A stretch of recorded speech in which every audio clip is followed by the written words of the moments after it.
little something about yourself. Todo organismo vivo está conformado por la ampliamente estudiada y conocida molécula de DNA. Sabemos que los organismos vivos provienen de una única célula ancestral llamada LUCA. Este hecho nos indica que entre organismos vivos compartimos mucho más de lo que a veces nos podríamos llegar a imaginar. Por ejemplo, los humanos compartimos el 50% del DNA con el plátano. Sin embargo, el porcentaje de DNA que compartimos depende de cómo se mida. Si medimos secuencias idénticas de pares de bases, entonces es bastante bajo.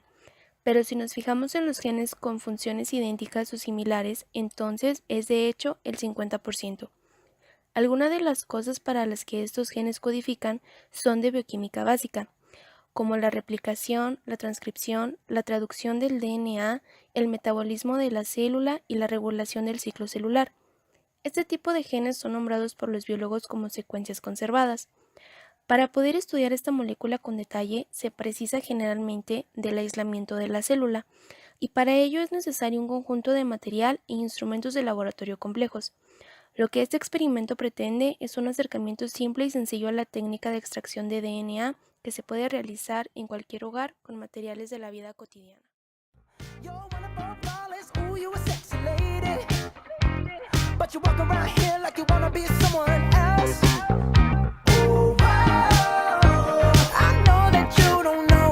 You're fine, so fine, fine, so fine. Ooh, whoa. Oh, girl, I'm gonna show you when you're mine, oh mine, mine, oh mine. Treasure, that is what you are. You're my golden star. And you can make my wish come true. Con la ayuda de una cuchara cortamos 100 gramos de plátano y lo troceamos hasta obtener proporciones muy pequeñas.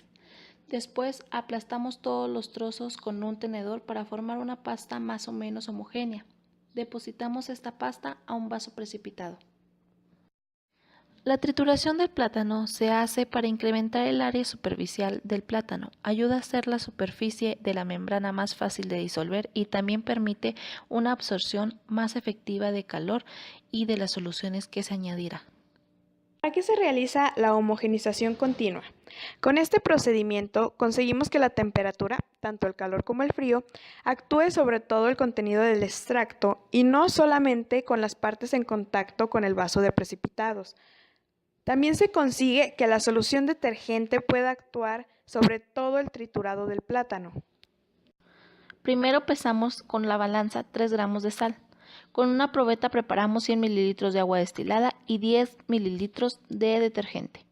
A continuación, lo mezclamos todos en un matraz Erlenmeyer, procurando no formar muchas burbujas. ¿Para qué se usa el detergente? Las membranas de las células están formadas por 2 capas de lípidos con proteínas transmembrana a través de estas. El detergente ayuda a romper la bicapa de fosfolípidos de las membranas plasmáticas y la envoltura nuclear. Los lípidos de la membrana se descomponen debido al detergente que deshace las uniones que mantienen la membrana junta. Cuando el detergente se pone en contacto con los lípidos, estos se separan en la membrana rompiéndola. La estructura de los lípidos es similar a la del detergente y eso hace que se combinen formando una burbuja de detergente y lípidos. La sal se utiliza porque las moléculas del DNA es soluble en agua y por lo tanto invisible. Pero si se pone en contacto el DNA que haya estado en un medio salado y alcohol frío, el DNA se vuelve insoluble y precipita. Por lo tanto, el agua salada ayuda a la precipitación en el alcohol. La sal también ayuda a separar el DNA de las histonas. Vertemos el detergente en el vaso precipitado que contiene el plátano y lo mezclamos todo procurando de nuevo no hacer muchas burbujas.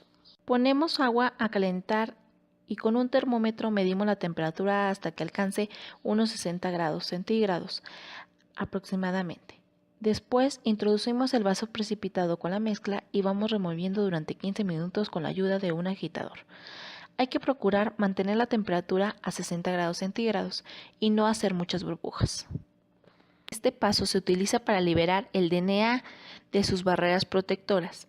La incubación se utiliza para acelerar el proceso de ruptura de la membrana y para ayudar a disolver la bicapa de los fosfolípidos mediante la desnaturalización de las proteínas de membrana y ruptura de los enlaces que mantienen los fosfolípidos unidos.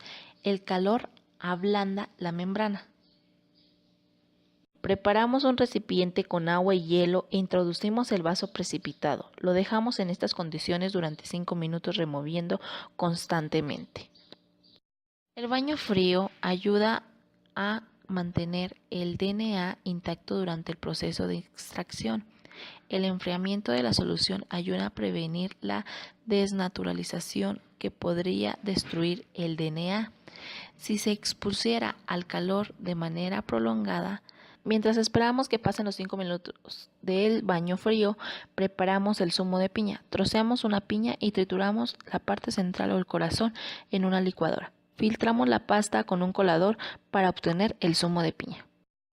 ¿Para qué se utiliza el zumo de piña? Las moléculas de DNA están rodeadas de proteínas del tipo histonas y para obtener un extracto más puro de DNA es necesario eliminarlas. Para ello hay que utilizar enzimas proteolíticos. El zumo de piña contiene bromelaína, una enzima capaz de hidrolizar las proteínas y por tanto capaz de separar el DNA de las histonas.